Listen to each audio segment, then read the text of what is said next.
Hi friends, నేను మీ అంజని. మీరు చూస్తున్నది ఎస్ఆర్కే హర్రర్ స్టోరీస్. మరి స్టోరీలోకి వెళ్ళబోయే ముందు నాదొక చిన్న రిక్వెస్ట్ అండి. For best realistic horror and thrilling experience కోసం తప్పకుండా హెడ్సెట్ని అయితే పెట్టుకోండి. అండ్ మీ హర్రర్ స్టోరీస్ నాతో షేర్ చేసుకోవాలి, మన ఛానల్లో వినాలి అనుకుంటే నేను నా ఇన్స్టాగ్రామ్ లింక్ని డిస్క్రిప్షన్లోనైతే ఇస్తున్నాను. అక్కడికి వచ్చి మీ స్టోరీస్ని నాతోని మెసేజ్ రూపంగా కానీ లేదంటే వాయిస్ మెసేజ్ రూపంగా కానీ షేర్ చేయవచ్చు. మరి ఇంకెందుకు ఆలస్యం, లేట్ చేయకుండా వీడియోలోకి వెళ్ళబోయే ముందు లాస్ట్ వీడియోకి మనకు వచ్చిన కామెంట్స్ ఎవరెవరు చేశారు, ఎక్కడి నుంచి చేశారు అనేది తెలుసుకుందామండి. బాలాజీ గారు విజయనగరం నుంచి, సలీం గారు కువైట్ నుంచి, గాడీస్ లవ్ అనే అకౌంట్ నుంచి ఇమాం గారు, లక్ష్మి గారు కువైట్ నుంచి, అమ్ములు గారు కర్ణాటక నుంచి, లక్ష్మి గారు ఇందిరాస్ కిచెన్ నుంచి ఇందిరా గారు, లక్ష్మి ఇల్లూరు అనే మరొక అకౌంట్ నుంచి విజయ గారు, మౌనిక, సత్య గారు, రెజీనా గారు, ఇంకా అలాగే మురళీకృష్ణ గారు, దేవదాస్ గారు వరంగల్ నుంచి, సాయిరామ్ గారు, సంధ్య గారు, రవిశంకర్ గారు. థ్యాంక్ యూ సో మచ్ అండి అందరికీ. ఇంకా ఏమైనా మీ కామెంట్స్ నేను మిస్ అయిపోయి ఉంటే తప్పకుండా నెక్స్ట్ వీడియోలోని మీ పేరుతో సహా చెప్పడం అనేది జరుగుతుందండి. థ్యాంక్ యూ అండి. మీ సపోర్ట్ నాకు ఎప్పుడూ ఇలానే ఉండాలని కోరుకుంటున్నాను. అండ్ కొత్తగా ఛానల్ని చూస్తున్న వాళ్ళు తప్పకుండా సబ్స్క్రైబ్ చేసుకోండి. అండ్ పాత సబ్స్క్రైబర్స్ ఎవరైతే ఉన్నారో ప్రతిరోజు నా ఛానల్లోని వీడియోని వీక్షిస్తూ ఉన్న వాళ్ళు మీరు దయచేసి కామెంట్ చేయండి. మీరు ఎక్కడి నుంచి చూస్తున్నారు, మీ పేరేంటి అనేది ఖచ్చితంగా మన వీడియోలోనైతే చెప్పడం జరుగుతుంది. అండ్ మీరు ఎలా నా వీడియోస్ కోసం ఎదురు చూస్తూ ఉంటారో నేను అదే విధంగా మీ కామెంట్స్ కోసం ఎదురు చూస్తూ ఉంటానండి ప్రతిరోజు కూడాను. అండ్ ఇప్పుడు ఆలస్యం చేయకుండా వీడియోలోకి వెళ్ళిపోదాం.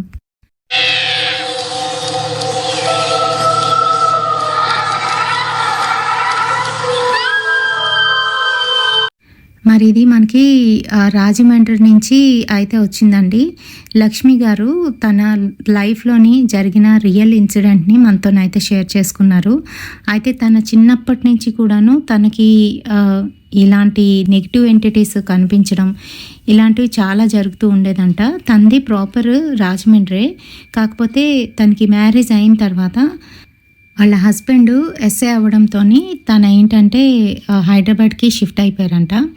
మరి హైదరాబాద్లో జరిగిన ఈ రియల్ ఇన్సిడెంట్తో పాటు తనకి చిన్నప్పటి నుంచి అసలు ఈ నెగిటివ్ ఎంటిటీస్ ఎందుకు అలా కనిపిస్తున్నవి అనేది కూడా చెప్పమని చెప్పారు. సో అందుకనే మొదటి నుంచి స్టార్ట్ చేద్దాము. అయితే తన పేరు లక్ష్మి అండి. చిన్నప్పటి నుంచి కూడాను అమ్మ నాన్న అంటే చాలా ఇష్టం లక్ష్మి గారికి. అయితే వాళ్ళ కుటుంబం ఏదైతే ఉందో అది చాలా పెద్ద కుటుంబం. ఉమ్మట్లోనైతే ఉండేవారంట. మరి వాళ్ళ నాన్నగారితో పాటుగాను వాళ్ళ చిన్నాన్నలు ఇద్దరు అండ్ అలాగే ఒక పెదనాన్న అయితే ఉన్నారు. వాళ్ళ నాన్నగారు సెకండ్ అనమాట వాళ్ళ ఇంట్లోని. అయితే అత్తలు కూడా ఉన్నారు, వాళ్ళకైతే పెళ్ళిళ్ళు అయిపోయాయి. వీళ్ళు ఏంటంటే వీళ్ళు పొలాలకి వెళ్ళి పనులు చేసుకొని రావడం, ఇంకా ఇంట్లోని ఆడవాళ్ళందరూ కూడాను వంట వండడం ఇదే పని అనమాట. అయితే అప్పుడు నాకు 9 ఏళ్ళు అయితే ఉంటాయి. ఒకరోజు అమ్మ చెప్పిందని చెప్పి నాన్నని పిలుచుకు రావడానికి నేను పొలం వైపు అయితే వెళ్తున్నాను. అది మిట్ట మధ్యాహ్నం. నేను పొలం గట్టు వైపు నుంచి అలాగే నడుచుకొని వెళ్తున్నాను. మా పొలానికి వెళ్ళడానికి మరొక పొలం దాటి వెళ్ళాలన్నమాట. ఇంకొక షార్ట్ కట్ అయితే ఉంది. అక్కడ ఒక చింత చెట్టు అయితే ఉంటుంది. అది దాని వెనకాతల నుంచి వెళ్తే ఈజీగా వెళ్ళిపోవచ్చు. సరేనని చెప్పి నేనైతే అక్కడికి వెళ్ళాను. ఆ చింత చెట్టు దగ్గరికి వెళ్ళేసరికి ఎవరో ఒక ఆమె తెల్ల చీర కట్టుకొని ముసుగు వేసుకొని అటు తిరిగి అయితే కూర్చొని ఉంది. పైగా ఏడుస్తూ ఉంది. ఆమె ఏడుపు ఎలా వినిపిస్తుందనంటే నాకు భయం వేస్తుంది. ఏదో కుక్క ఏడ్చినట్టు, నక్కలు ఊలలేసినట్టు ఏడుస్తూ ఉంది. మరి అటుపక్క తిరుగున్న ఆమె నన్ను అయితే గమనించలేదు. నేను మటుకు ఆమె కాసే చూస్తుంటూ ఏంటి ఇవిడ ఇలా ఏడుస్తుంది అంటూ భయపడుతూనే దాని పక్క నుంచి అయితే వెళ్ళాను. ఎప్పుడైతే నేను తన పక్కకి వెళ్ళేసరికి ఒక్కసారిగా తను నా వైపు అయితే తిరిగింది. తన మొహం అంతా కూడా పాలిపోయినట్టు ఏదో నిర్జీవంగానైతే కనిపిస్తుంది. నా కాస్త చూసి ఏడుస్తూ అలానే చూస్తూ ఉంది. నేను కూడా ఆమె కాస్త చూశాను.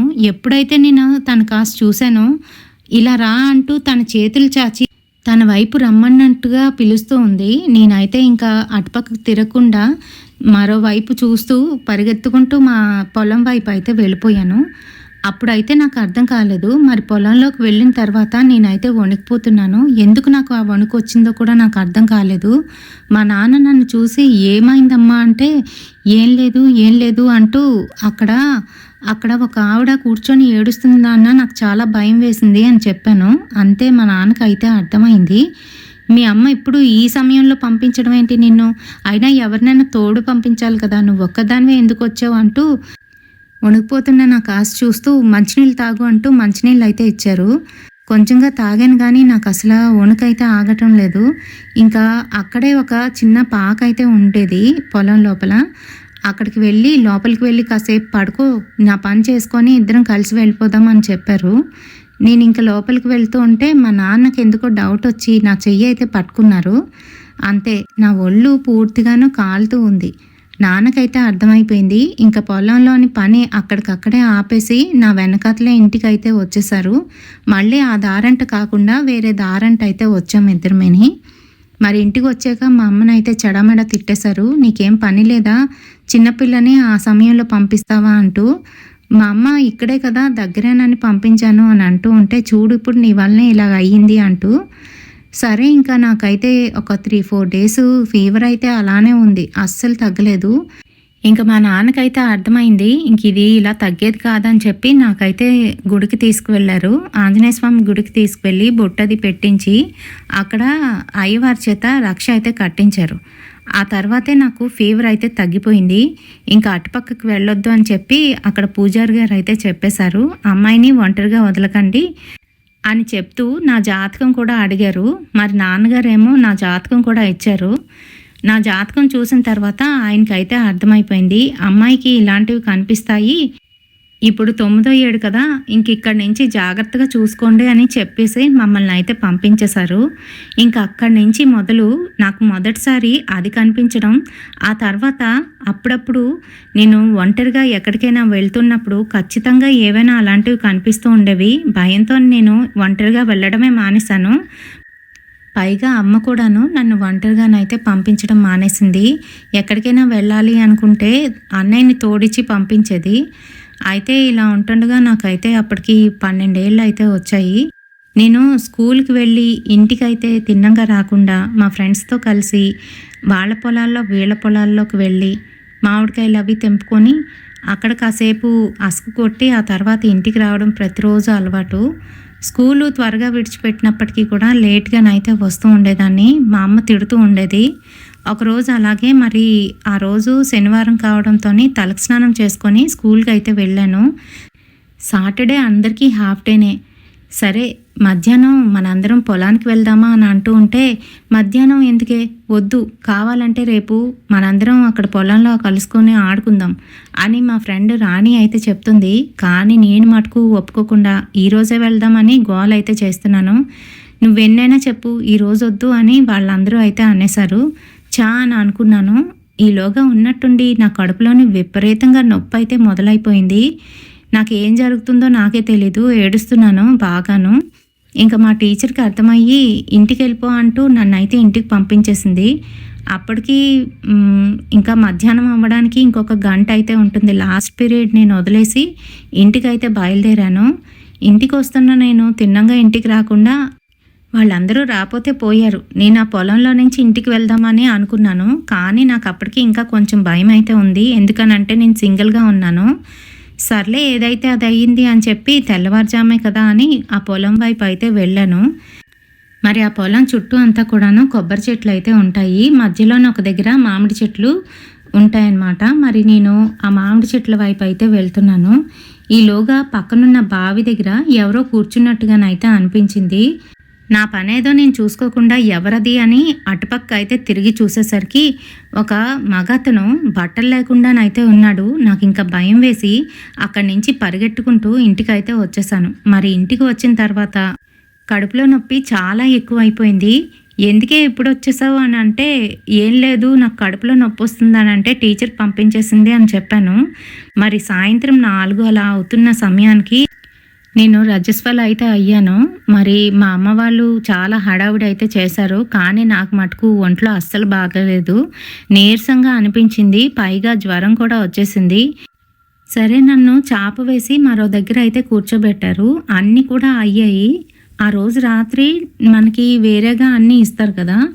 సో, బాత్రూమ్‌కి వెళ్ళాలన్నా కూడాను వెనక నుంచి వెళ్ళాలన్నమాట ఇంటి పెరట్లోకి.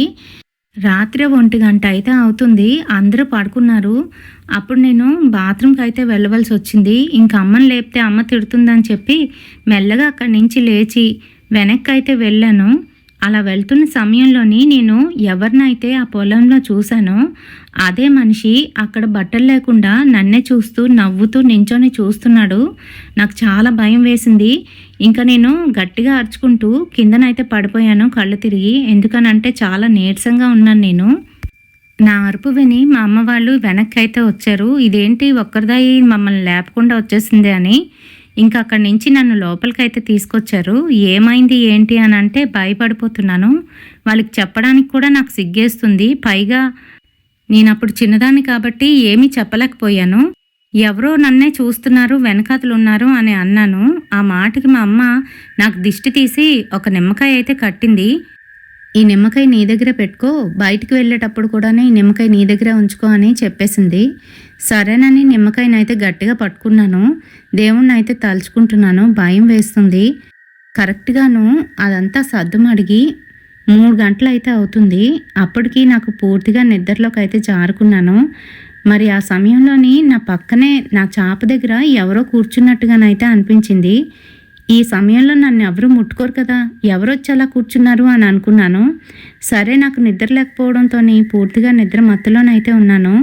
ఈలోగా నా పక్కనొచ్చి ఎవరో పడుకున్నట్టుగానైతే నాకు ఒక స్పర్శ అయితే తెలుస్తుంది. పైగా అక్కడ అంతా కూడా చల్లగానైతే అనిపిస్తుంది.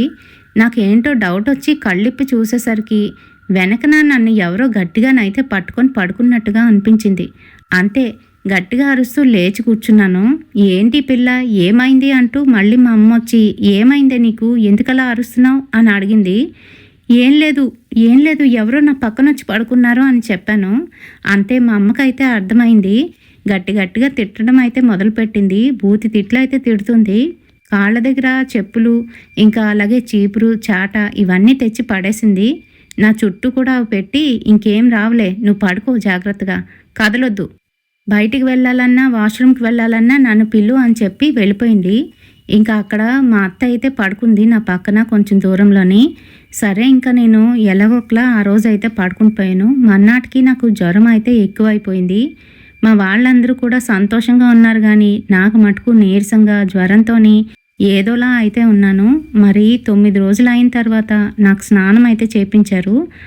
బొద్దుగా ఉండే నేను ఆ 9 రోజుల్లోని 5 కేజీలు అయితే తగ్గిపోయాను. బాగా బక్క చిక్కిపోయినట్టుగానైతే కనిపిస్తున్నాను. అమ్మ నాన్న నన్ను చూసి బెంగ పెట్టుకున్నారు. అసలు ఈ తంతంతా అయిపోయిన తర్వాత పిల్లని ఎక్కడికైనా తీసుకువెళ్ళాలి అని అనుకుంది మా అమ్మ. అలానే తను ఒక తాంత్రికుడి దగ్గరికి అయితే తీసుకువెళ్ళింది. అది మరి రాజమండ్రిలోని మండపేట అనే ఊర్లోనే ఉన్నారండి. అక్కడికైతే వెళ్ళాము. వెళ్తే అతనేమో నన్ను ఎదురుగా కూర్చోబెట్టి పిల్లని ఏదో పట్టుకుంది అని చెప్తూ మీరు బయటికి వెళ్ళండి, నేను వదిలిస్తాను అని మా అమ్మనైతే బయటికి వెళ్ళిపోమన్నారు. మా అమ్మ బయటికి అయితే వచ్చేసింది. ఇంకా నేను అక్కడ ఒక్కదానే కూర్చున్నాను. చుట్టూ అంతా కూడా చూస్తున్నాను. అతను నాకాసే చూడు అంటూ నా కళ్ళల్లోకి చూస్తూ ఒక నిమ్మకాయని తీసి నా చుట్టూ అయితే దిగదుడ్చాడు. ఆ తర్వాత అదే నిమ్మకాయని నా ఒంటి మీద అయితే పెట్టాడు. నాకెందుకో అతని చూపులు, అతని చేష్టలు అస్సలు నచ్చలేదు. అమ్మ అమ్మ అంటూ గట్టిగానైతే పిలిచాను. మా అమ్మ ఇంకా లోపలికైతే వచ్చింది. ఎందుకు వచ్చేశారు, నేను పిల్లలేదు కదా, లోపలికి రాకండి, బయటికి వెళ్ళండి, ఇంకా పని ఉంది అని అంటున్నాడు. మా అమ్మ మటుకు నా మొహంలోని ఆ బెరుకు భయం అయితే చూసేసింది. సరే నేను దూరంగా కూర్చుంటాను, ఇక్కడే ఉంటాను, అదేదో ఆ పని మీరు ఇక్కడే చెయ్యండి అని అంది. అలా ఎలా కుదురుతుందమ్మా, మీకు నమ్మకం లేకపోతే తీసుకువెళ్ళిపోండి, అదేమైనా చేసిందంటే నేను మటుకు ఏం చేయలేను అని మమ్మల్ని అయితే బెదిరించాడు. అయినా కూడా మా అమ్మకైతే ఏదో తేడాగా అనిపించి నన్ను అక్కడి నుంచి అయితే తీసుకువచ్చేసింది. మరి ఇంటికి వచ్చిన తర్వాత మాకు తెలిసిన ఒక ఆవిడకి అమ్మవారు అయితే పడుతూ ఉంటుందన్నమాట. ఆవిడ దగ్గరికి అయితే తీసుకువెళ్ళింది.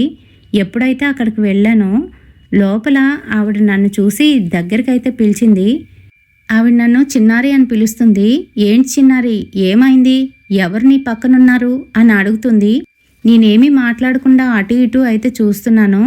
రా ఇలా రా అంటూ దగ్గరికి పిలిచి నా నుదుటి మీద అయితే కుంకుమ బొట్టు పెట్టి గట్టిగానైతే అణిచి పట్టుకుంది. అంతే, నా ఒంట్లో నుంచి ఏదో బయటికి వెళ్ళిపోయినట్టు నాకైతే ఒక ఫీలింగ్ అయితే కలిగింది. ఇప్పుడు నా ఒళ్ళంతా కూడా తేలికైతే పడింది. ఇంకా ఆవిడ కాసి చూస్తూ అలానే ఉన్నాను.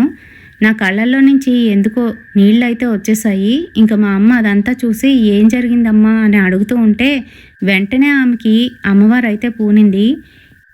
అమ్మవారు పూనిన ఆమె మాతోని ఇలా చెప్పడం అయితే మొదలుపెట్టింది. అదేంటి అని అంటే, నా జాతకరీత్యా నాకు అలాంటివి కనిపిస్తాయని, కొన్ని హాని చేస్తాయి, కొన్నేమో దూరం నుంచే కనిపించి భయపెడతాయని, వాటి గురించి ఎక్కువగా ఆలోచించకూడదు, ఒంటరిగా ఎక్కడికి పంపించవద్దు, అమ్మాయికి నిరంతరం నేను రక్షగా ఉండాలి అనంటే సంవత్సరానికి ఒకసారి తప్పకుండా అమ్మవారికి హోమం చేయించమని ఆవిడైతే చెప్పిందంట. అంతేకాదు, నాకు ఒక తాయెత్తు కూడా కట్టారు. ఆమె ప్రతిరోజు కూడా నాకు అమ్మవారి బొట్టు పెట్టుకోమని బొట్టు అయితే ఇచ్చింది. ఇంకా అక్కడి నుంచి మేము ఇంటికి అయితే వచ్చేసాం. అప్పటి నుంచి నా ఒంట్లోని ఎటువంటి ఇబ్బంది అయితే లేదు. వాడు కూడా కనిపించడం అయితే మానేశాడు. ఇంకా అప్పటి నుంచి ప్రతిరోజు కూడాను అమ్మవారి గుడికి వెళ్ళి దండం పెట్టుకొని స్కూల్కి అయితే వెళ్తూ ఉండేదాన్ని.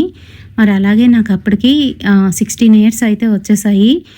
అప్పటికి నేను ఇంటర్ అయితే చదువుతున్నాను. మరి మా ఊర్లోని మంచి కాలేజీలు లేవని పక్క ఊర్లోనైతే నన్ను జాయిన్ చేశారు.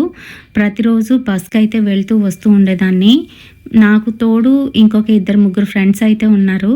వాళ్ళతోనే కలిసి వెళ్తూ వస్తూ ఉండేదాన్ని. ఇంట్లో కూడా ఏంటంటే ఇంటర్ అయిపోయిన తర్వాత పెళ్లి సంబంధాలు ఇంకా చూడడం మొదలు పెట్టాలి అని అనుకుంటున్నారు. ఎందుకనంటే మాలోని తొందరగానైతే పెళ్లి చేసేస్తారండి. అది కూడా ఉమ్మట్లో ఉండేటప్పుడు తొందరగా ఈ బాధ్యతలన్నీ కూడా తీర్చుకుంటే మంచిది అని. మరి ఆ సమయంలోనే ఏం జరిగిందో తెలీదు. ఒకరోజు నేను ఇంటికి వచ్చేసరికి అమ్మ ఏడ్చుకుంటూ మా బావి దగ్గర అయితే నించొని ఉంది. ఏం జరిగింది అని అమ్మని అడుగుతూ ఉంటే ఏం లేదంటూ కళ్ళైతే తుడుచుకుంటుంది. మా పెద్దమ్మ వచ్చి, నీకు ఇవన్నీ ఎందుకే, ఎల్లు లోపలికి వెళ్ళి చదువుకో అని నాకైతే చెప్తుంది. మా పిన్నులు కూడా అక్కడే ఉన్నారు. నాకు ఏమీ అర్థం కాలేదు. వాళ్ళందరూ కూడా మా అమ్మని ఊరుకోబెడుతున్నారు. వదిలే అక్క, మీ మరిది గారు కూడా అంతే కదా, దాని గురించి ఎందుకు అలా ఆలోచిస్తున్నావు, పిల్ల కూడా పెద్దదే అవుతుంది. ఇప్పుడు అలాంటివన్నీ కూడా మనం మాట్లాడుకుంటే వాళ్ళు విన్నారంటే బాగోదు అని మాట్లాడుతుంది. నేనైతే చాటుగా వాళ్ళ మాటలు అయితే వింటున్నాను. కానీ వాళ్ళ మాటలు ఒక్కటి కూడా అర్థం కాలేదు. ఆ రోజు ఈవినింగ్ నాన్న రాగానే అమ్మకి నాన్నకి పెద్ద గొడవ అయితే అయ్యింది. నాన్న మటుకు ఏం మాట్లాడకుండా మెల్లగా వెళ్ళి పెరట్లోనైతే పడుకున్నారు మంచం వేసుకొని. మరి మర్నాడు తెల్లవారేసరికి నాన్నేమో త్వరగా దీనికి పెళ్లి చేసేస్తే అన్నీ సర్దుమణుగుతాయని మా పెదనాన్నతోనైతే చెప్తున్నారు. ఎందుకురా అప్పుడే దానికి పెళ్ళి, ఇప్పుడే ఇంకా 16 ఏళ్ళు కదా, 18 రాని అప్పుడు చేద్దామా అని మా పెదనాన్న అయితే చెప్తున్నారు. అలా కాదన్నయ్య, ఇంట్లో గొడవలు అయిపోతున్నాయి, నేనెవరి మాట వినేది లేదు, దానికి పెళ్లి చేసేయాలి అని అంటున్నారు. దానికి మా చిన్నాన్నలు మా పెదనాన్న కూడాను, ఇప్పుడు దానికి పెళ్ళేంటి, నీకు అడ్డొస్తుందని దానికి పెళ్లి చేసేద్దామని చూస్తున్నావా, అలాంటివేం కుదరదు, నువ్వు తిన్నంగా ఉంటే ఈ ఇంట్లో ఉంటావు, లేకపోతే విడిపోయి వెళ్ళిపో, బయటికి వెళ్ళిపో, అప్పుడు నీకు బాధ్యత తెలుస్తుంది అని మాట్లాడుతున్నారు. ఇంకా వాళ్ళకి పెద్ద పెద్ద గొడవలు అయితే అయ్యాయి. ఆ తర్వాత మళ్ళీ అమ్మ ఇంట్లోనైతే ఏడుస్తూ కనిపించింది. నాకైతే ఏదో తేడాగా ఉంది అని అనుకున్నాను. కానీ మళ్ళీ ఆ రోజు కాలేజ్కి అయితే వెళ్ళిపోయాను. ఈవినింగ్ బస్సులో నేను వస్తుండగా మా నాన్నలాగే ఎవరో ఒక ఆయన బైక్ మీద అయితే కనిపించారు. ఒక కిల్లిబడ్డి దగ్గర అయితే ఉన్నారు. నాన్నల బండి మీద కూర్చొని ఎవరో ఒక ఆమెతోనైతే మాట్లాడుతున్నారు. అక్కడ ఆర్గ్యుమెంట్ అయితే జరుగుతుందని క్లియర్గా అర్థమైపోయింది. బస్సులో వెళ్తూ చూశాను కాబట్టి కొంతసేపే చూశాను. అది నాన్న కాదా అనేది ఇంకొక డౌట్ కూడా ఉండిపోయింది. మరి ఇంటికి రాగానే మళ్ళీ అదే సీను. మళ్ళీ మా అమ్మ అలానే ఏడుస్తూ కనిపించింది. అసలు ఏం జరుగుతుంది నాకేం అర్థం కాలేదు. పుస్తకాలు పక్కన పడేసి, అమ్మ అసలు ఏమైంది, ఎందుకలా ఏడుస్తున్నావు, నాన్న ఏం చేస్తున్నారు, ఏదైనా తప్పు జరుగుతుందా అని గట్టిగానైతే అడిగాను. ఆ మాటలకి నన్ను గట్టిగానైతే కొట్టింది. నీకెందుకే ఇలాంటి విషయాలు అంటూ మా పెద్దమ్మ కూడా తిడుతూ నన్నైతే పక్కకు పొమ్మన్నారు. నాకు మటుకు ఏదో బాగా డౌట్ అయితే వచ్చేసింది. ఇంకా లాభం లేదు, నేనే ఎలాగైనా కనిపెట్టాలి అనుకున్నాను. మా అన్నయ్య రాత్రి 7:30కి ఇంటికి రాగానే వాడినైతే పక్కకి తీసుకువెళ్ళి, అన్నయ్య అసలు ఇంట్లో ఏం జరుగుతుంది? అమ్మకి ఏమైంది? అమ్మ ఎందుకలా ఏడుస్తుంది? నాన్న ఏమైనా తప్పు చేస్తున్నారా అని అడిగేశాను. ఇంకా దానికి అన్నయ్య కూడా కళ్ళంట నీళ్ళు తిప్పుకొని, ఇలా రా డాబా మీదకి వెళ్దామంటూ పైకైతే తీసుకువెళ్ళాడు. అప్పుడు అన్నయ్య చెప్పింది ఏంటి అని అంటే, నాన్న వాళ్ళ తాలూకా అంటే నాన్నకి దూరపు చుట్టం అత్త కూతురు అయితే అవుతుంది. మరి ఎప్పుడో ఆమెనిచ్చి పెళ్లి చేద్దామని అనుకున్నారంట. కానీ వాళ్ళకి సెట్ అవ్వక అమ్మనైతే ఇచ్చి పెళ్లి చేశారు. ఆ తర్వాత ఇప్పుడు తన భర్త అయితే చనిపోయాడంట. తనకి పిల్లలు కూడా లేరు. అయితే ఈ సమయంలో మరి మళ్ళీ నాన్నని ఎలా కలిసిందో ఆమె తెలియదు, కానీ వాళ్ళిద్దరూ మళ్ళీ కలిసి తిరుగుతున్నారని, ఇలా అక్రమ సంబంధంలో ఉన్నారనే సంగతి అయితే తెలిసింది. అందుకనే అమ్మ అలా ఏడుస్తుంది. నాన్న కూడా బిహేవియర్ పూర్తిగా మారిపోయింది. రోజు పొలానికని చెప్పి దాని దగ్గరికి అయితే వెళ్ళిపోతున్నాడు.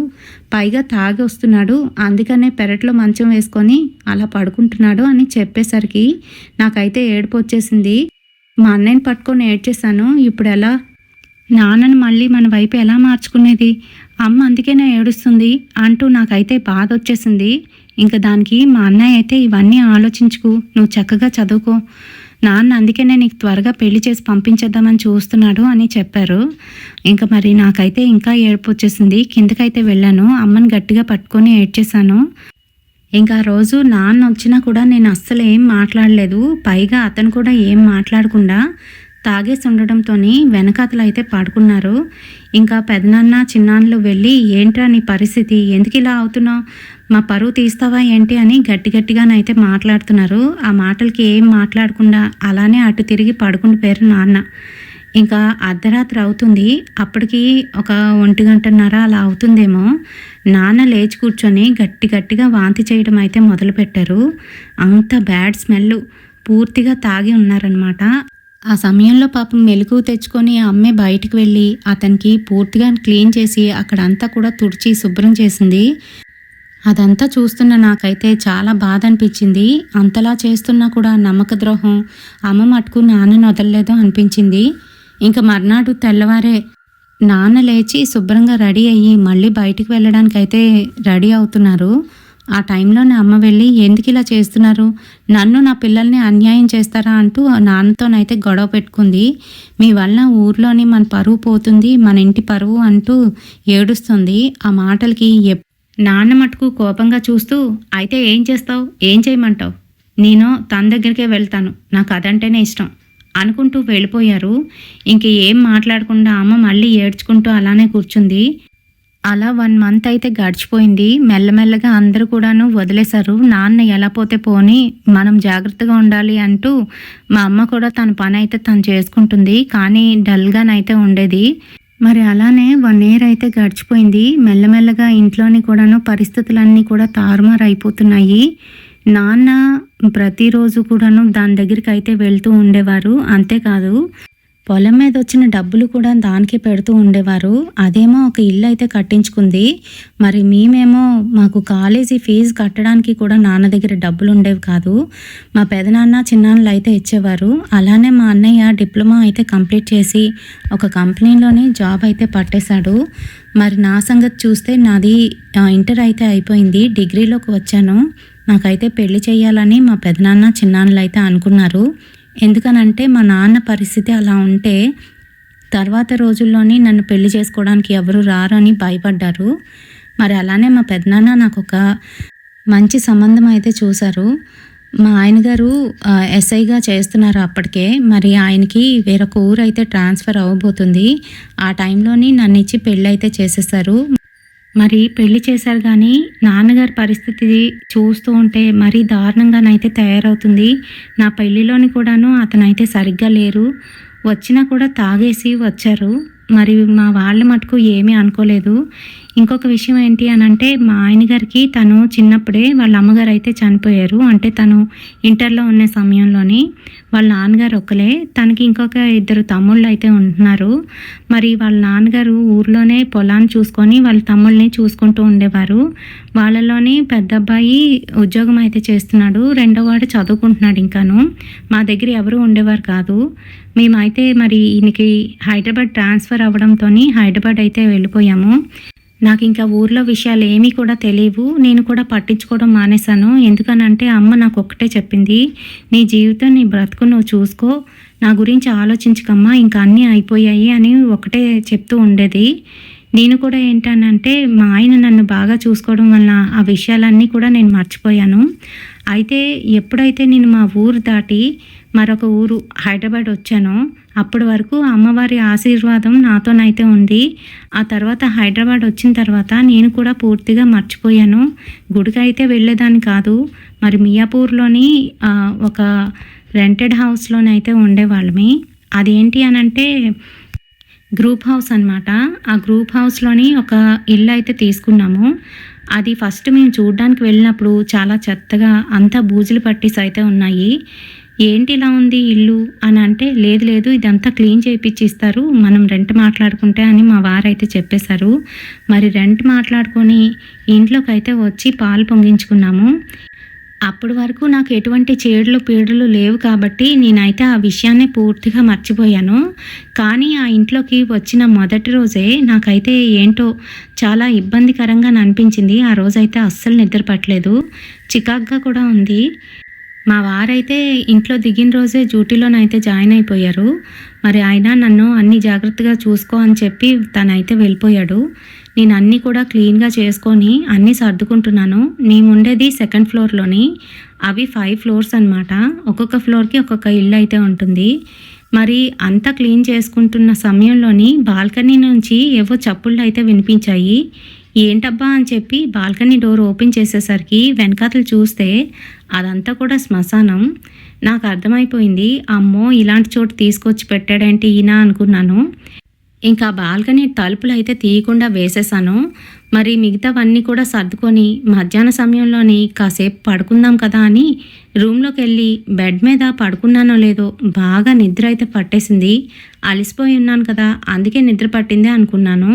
లెగుద్దామంటే లేవలేకపోతున్నాను. ఒళ్ళంతా నొప్పులుగానైతే అనిపిస్తుంది. ఒళ్ళంతా పట్టేసినట్టు ఉండి కళ్ళు అయితే అస్సలు వీడట్లేదు. లేవడానికి ఎంతో ప్రయత్నిస్తున్నాను ఎప్పటి నుంచో, కానీ లేవలేకపోతున్నాను. నాకైతే ఇంకా చెమటలైతే ఎక్కుతున్నాయి. పైన ఫ్యాన్ తిరుగుతుంది. ఈలోగా గుప్పు గుప్పుమంటూ ఏదో కాలుతున్న వాసన అయితే వస్తుంది విపరీతంగాను. ఇంకా భయం వేసి గట్టి గట్టిగా అరుచుకుంటూ లేచి కూర్చున్నాను. చూసేసరికి అంతా చిమ్మ చీకటిగానైతే ఉంది. నేను డోర్స్ అన్నీ వేసి లైట్ కూడా వేసుకోకుండా ఫ్యాన్ వేసుకొని పడుకున్నాను. ఎందుకంటే మధ్యాహ్నం పడుకున్నాను కాబట్టి.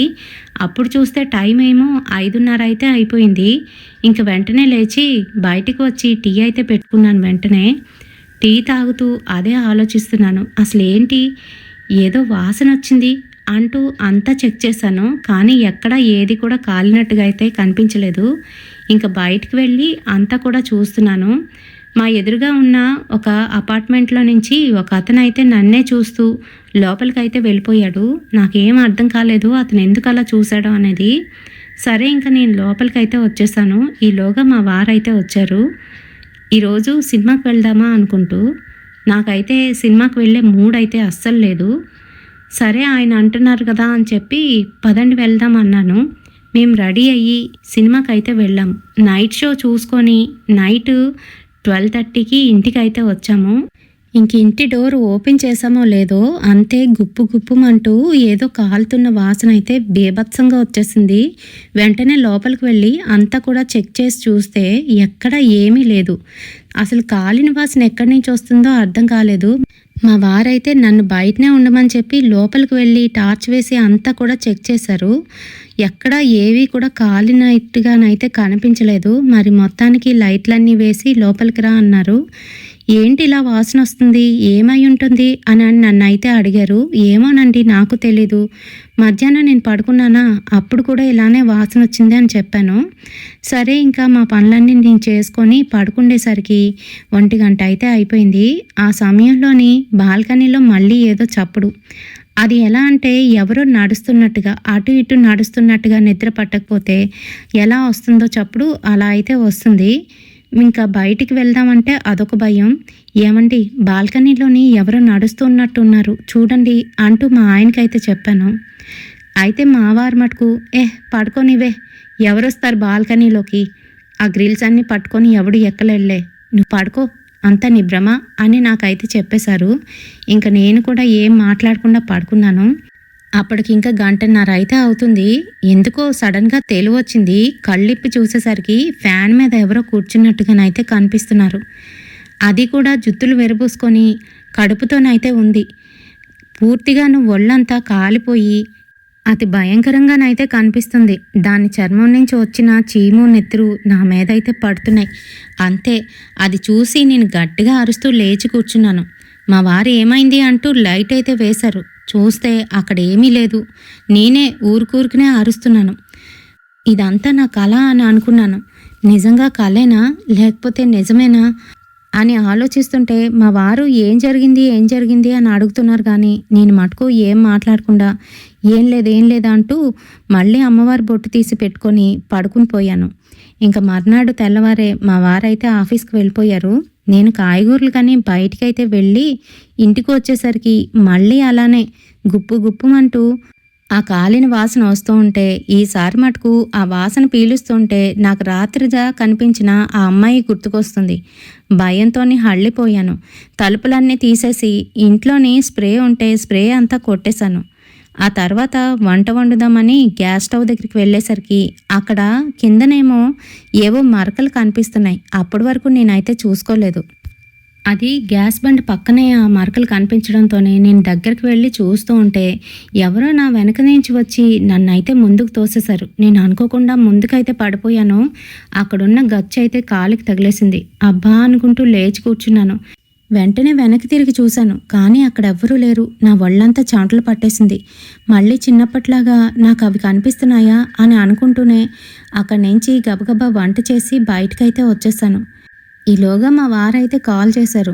ఏమండి అంటూ మాట్లాడుతూ వంటగదిలోకి వెళ్ళేసరికి కిచెన్లోని ఎవరో అటు ఇటు పరిగెడుతున్నట్టుగానైతే ఒక శబ్దం అయితే వచ్చింది. ఏమండి ఫోన్లోనే ఉండండి అంటూ కిచెన్లోకి వెళ్ళి చూసేసరికి ఎవ్వరూ లేరు. గాలైతే వేస్తుంది. బాల్కనీ డోరు ఓపెన్ చేస్తుంది. అమ్మో అంటూ బాల్కనీ డోర్ అయితే వేసేసాను. ఇంకా అన్నం పెట్టుకొని మా వారితో మాట్లాడుతూ ముందు రూమ్లో కూర్చొని టీవీ చూస్తూ అన్నం అయితే తినేశాను. ఇంకా కాసేపటికి నిద్ర అయితే బాగా వస్తుంది. కానీ రూమ్లోకి వెళ్ళి పడుకుంటే ఏమవుతుందా అని భయపడుతూ రూమ్లోకి వెళ్లకుండా టీవీ చూస్తూ హాల్లో కూర్చొని కునుకుపాట్లు అయితే పడుతున్నాను. ఈలోగా ఎప్పుడు పట్టేసింది. బాగా నిద్రపోయాను. నా దగ్గరికి వచ్చి ఎవరో నా చెవు దగ్గర గుసగుసలాడుతున్నట్టుగానైతే వినబడుతుంది. అది కూడా ఎలా అంటే, లే ఎంతసేపు పడుకుంటావు, నిద్రలే అని చెప్తున్నట్టుగానైతే వినబడుతుంది. గమ్మని కళ్ళిప్పి చూసేసరికి నా ఎదురుగుంట ఒక ఆడమనిషి. పూర్తిగాను నల్లగానైతే ఉంది తన చర్మం. తన కనుగుడ్లు తెల్లగానైతే ఉన్నాయి. కనుపాప కనిపించడం లేదు. జుత్తు విరబూసుకొని నన్నే కోపంగానైతే చూస్తుంది. తన్ని చూసేసరికి నేను భయంతోని గట్టిగా అరుస్తున్నాను.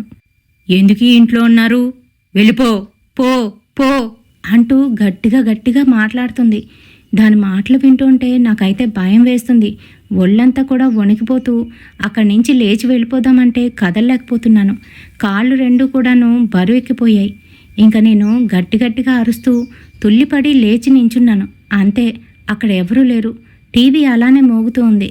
భయం వేసి బయటకు వచ్చి బాల్కనీలోనే అటు ఇటు తిరుగుతూ ఏం చేద్దామని ఆలోచిస్తూ మా వారికైతే ఫోన్ చేసి విషయం అంతా కూడా చెప్పాను. ఆ మాటలు విన్న మా వారి మటుకు నన్ను ఎటకారిస్తూ, ఏంటి నీకు దెయ్యం కనిపించిందా, అది మన ఇంట్లోనా, ఈ రోజుల్లో కూడా దెయ్యాలుంటాయా, ఈసారి నీకు కనిపిస్తే నాకు చూపించవా అని వెటకారం ఆడుతున్నారు. నీకెప్పుడు వెటకారమేనా, నేను చెప్తుంది నీకు అర్థం కావట్లేదా? నిజంగానే నేను చూశానండి, నాకు చిన్నప్పటి నుంచి ఇలాంటివి కనిపిస్తాయి అని చెప్తూ ఉంటే ఎవరైనా వింటే నవ్విపోతారే. నువ్వు పోలీస్ ఆఫీసర్ పెళ్ళాన్వి, ఇవన్నీ నమ్మకూడదు, సరేనా? జాగ్రత్తగా ఉండు, లోపలికి వెళ్ళి పడుకో, అలాంటివేమీ ఆలోచించుకు అని చెప్పి ఫోన్ కట్టేశారు. ఇంకా నాకైతే భయం దడ కూడా వచ్చేస్తుంది. ఓ పక్క మా అమ్మకైతే ఫోన్ చేసి చెప్దామని ఉంది. కానీ మళ్ళీ మా అమ్మ బాధలో మా అమ్మ ఉంటే నేనెందుకు ఫోన్ చేయడం అనే అనుకుంటూనే ఇంకా లాభం లేక చేశాను. మా అమ్మ ఫోన్ లిఫ్ట్ చేసి, ఏమ్మా ఎలా ఉన్నావు అని అడుగుతుంది. ఇంక జరిగిన విషయం మొత్తం మా అమ్మకైతే చెప్పేశాను. మా అమ్మ సరే గాబరా పడుకు, నన్నేమైనా రమ్మంటావా, నీకు కూడా సాయంగా ఉంటుంది అని అడిగింది. అమ్మ నేనే అడుగుదాం అనుకున్నాను, నువ్వే అడిగావు. అమ్మ రా అమ్మ, నాకు ఇక్కడ ఎవ్వరూ తోడలేరు, నువ్వు రా అమ్మ, కొన్ని రోజులు ఉండమ్మా అని నేను అనేసరికి సరే అయితే బాబుని అడుగు, బాబు ఓకే అంటే వచ్చేస్తాను అని చెప్పింది. సరేనని నేను మా వారిని అయితే వెంటనే ఫోన్ చేసి కనుక్కున్నాను.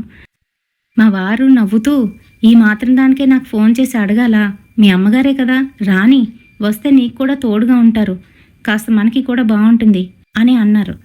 ఇంక వెంటనే అమ్మకు కూడా చెప్పేశాను. మా అన్నయ్య అయితే ట్రైన్ టికెట్స్ బుక్ చేసేశాడు. మా అమ్మ ఇంకా 2 రోజుల్లోనే అయితే ఇక్కడికి రాబోతుందని నేనైతే చాలా సంతోషంగానైతే ఉన్నాను. మరి ఆ రోజు ఈవినింగు మా ఆయన గారు రాగానే నేనైతే హ్యాపీగానైతే మా ఆయనతోని అమ్మ వస్తుంది ఇంకో 2 రోజుల్లో అని చెప్పేశాను. సరే నువ్వు జాగ్రత్తగా ఉంటే చాలు.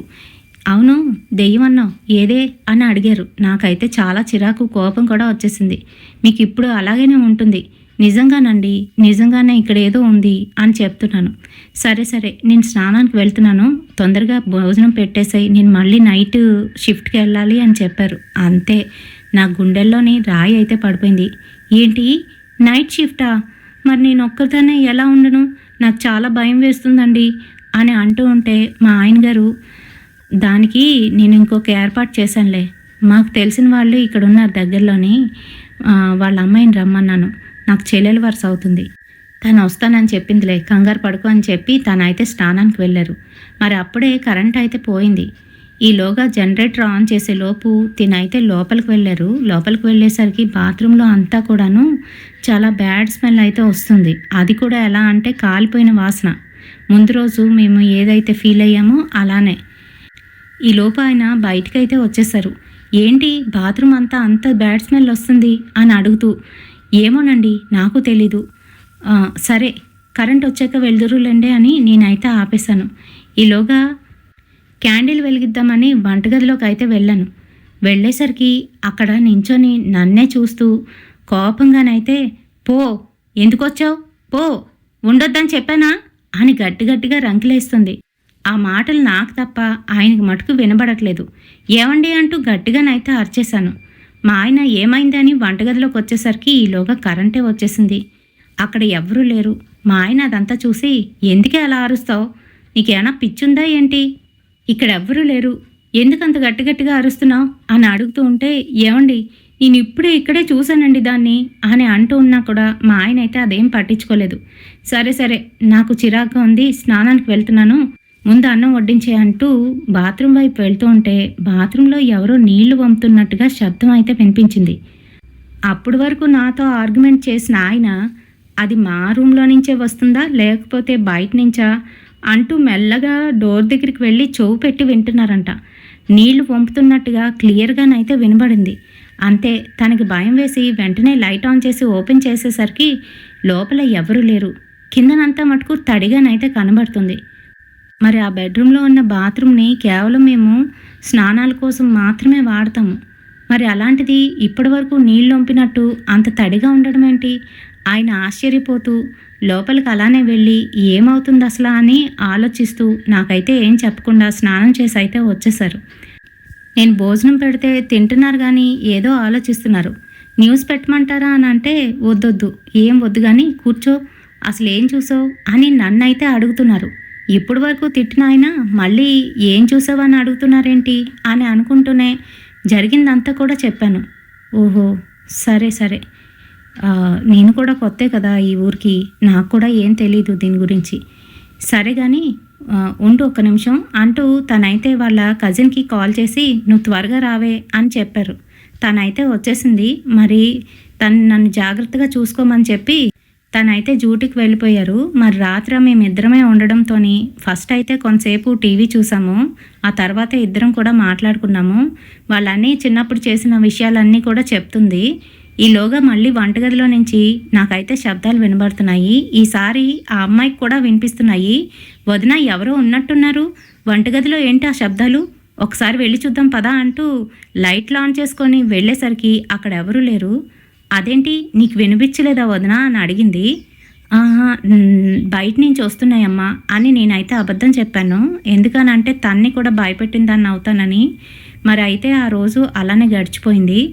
మర్నాడు కూడా అలానే డ్యూటీకి అయితే వెళ్ళిపోయారు ఈయన. ఆ 2 రోజులు కూడాను తనకి నైట్ డ్యూటీ అయితే పడింది. ఆ 3వ రోజు మా అమ్మ రానే వచ్చేసింది.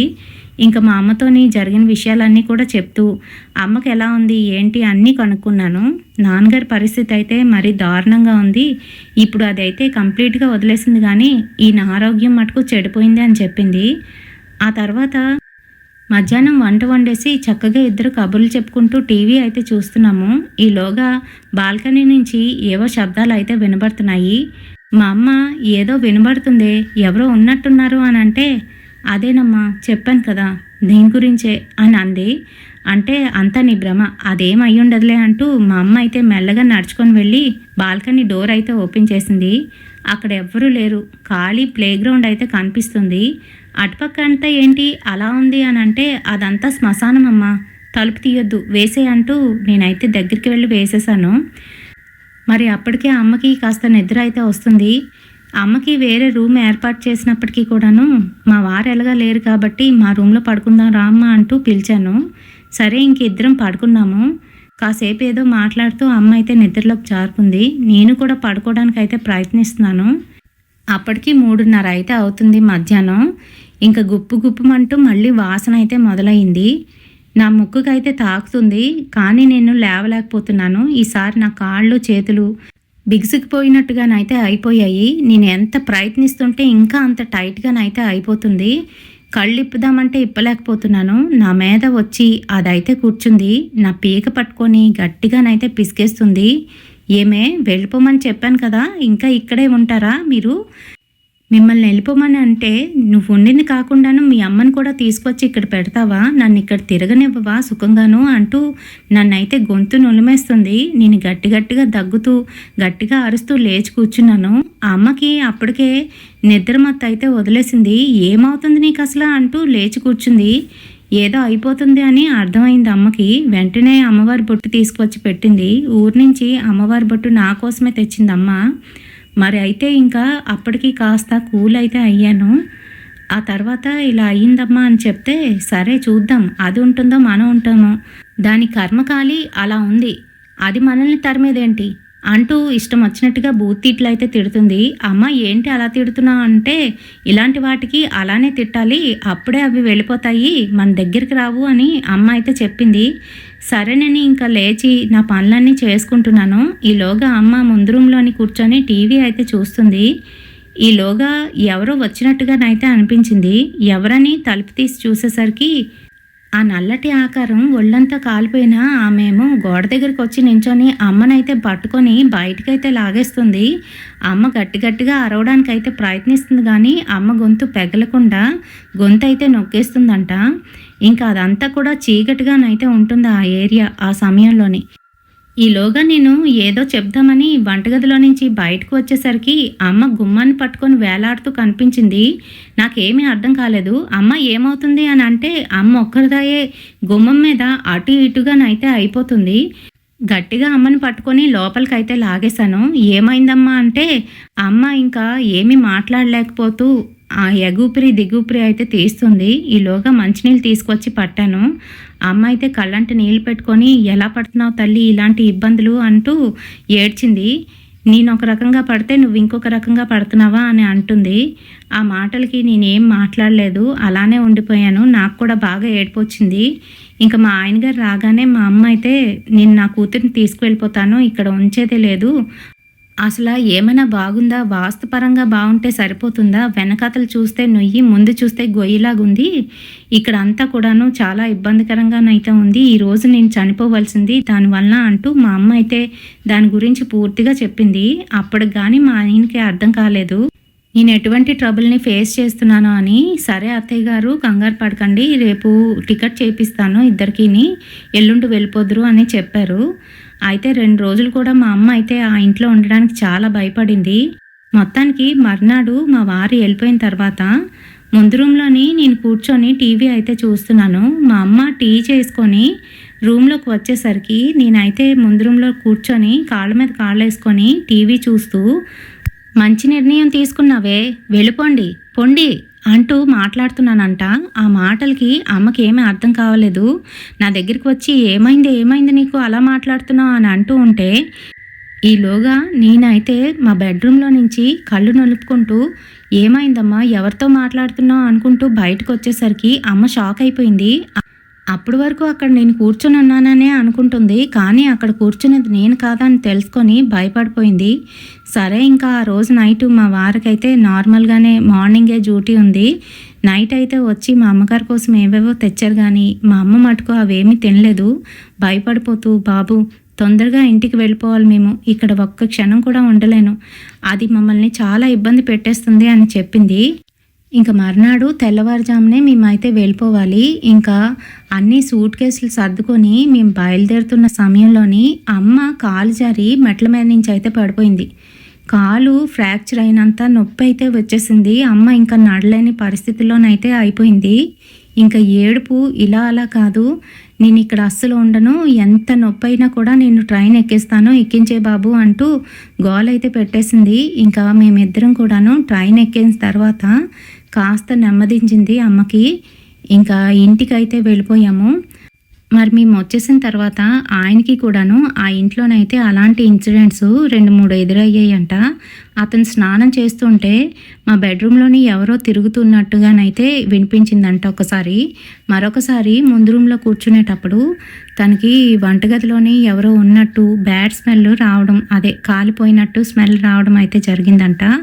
మరి అప్పటికే మేము ఆ ఇంట్లోకి దిగి ఒక నెల రోజులైతే అయిపోయింది. ఎందుకనంటే మేము వచ్చే ముందు నెలలోనే మేము ఆ ఇంటిని తీసుకోవడం, అడ్వాన్స్ ఇవ్వడం అనేది జరిగిపోయింది. కాబట్టి ఒక నెల రోజులు అయిన తర్వాత మా వారైతే మేము ఖాళీ చేసేస్తామని చెప్పి ఆయనకున్న ఇన్ఫ్లుయెన్స్ని ఉపయోగించి మొత్తానికి ఎలాగైతేనే ఆ ఇల్లు అయితే ఖాళీ చేసేసాము.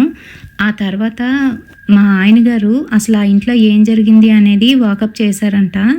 అప్పుడు తెలిసిన విషయం ఏంటి అని అంటే, ఆ ఇంట్లోని ఒక ఆవిడ గర్భవతిగా ఉంటుండగా కాలిపోయి చనిపోయిందని, ఆ తర్వాత ఆ ఇంటిని ఖాళీ చేసి వేరొకరికి అమ్మేశారని, వారేమో మాకు అద్దెకిచ్చారనే సంగతి అయితే తెలిసింది.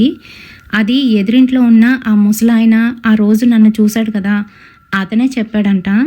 మరి ఒక ఇల్లు అద్దెకి తీసుకోవాలన్నా లేదనంటే కొనుక్కోవాలన్నా, ఇల్లే కాదు స్థలమైనా కూడాను మనం తీసుకోవాలి అని అంటే దాని వాస్తుపరంగానే కాదు, దాని బ్యాక్గ్రౌండ్ గురించి కూడా తెలుసుకోవాలండి. లేకపోతే ఇలాంటి ఇక్కట్లలోని చిక్కుకుపోవడం ఖాయం అనమాట.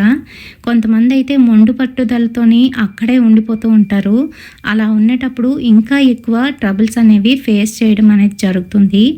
నా ఒపీనియన్ ఒకటే, అదేంటి అని అంటే, ఎవరైనా ఏదైనా ఇంట్లో దిగేటప్పుడు ముందు ఎవరు ఉండేవారు, ఎందుకు ఖాళీ చేశారు, వాటి గురించి పూర్తిగానైతే డీటెయిల్గా తెలుసుకోండి. మరి రాజమండ్రి నుంచి హైదరాబాద్ వెళ్ళినప్పటికీ కూడాను తనకైతే ఇలాంటి తిప్పలు తప్పలేదు అంటూ లక్ష్మి గారు అయితే చెప్పారు. థ్యాంక్ యూ అండి, థ్యాంక్ యూ సో మచ్. మరి ఈ ఇన్సిడెంట్ మీకు ఎలా అనిపించింది, నచ్చిందా? నచ్చితే తప్పకుండా ఒక లైక్ అయితే వేయండి, షేర్ చేయండి మీ ఫ్రెండ్స్ అండ్ ఫ్యామిలీ మెంబర్స్కి. రేపటి సరికొత్త రియల్ ఇన్సిడెంట్తోని మళ్ళీ మీ ముందుకైతే వచ్చేస్తాను. Until then bye.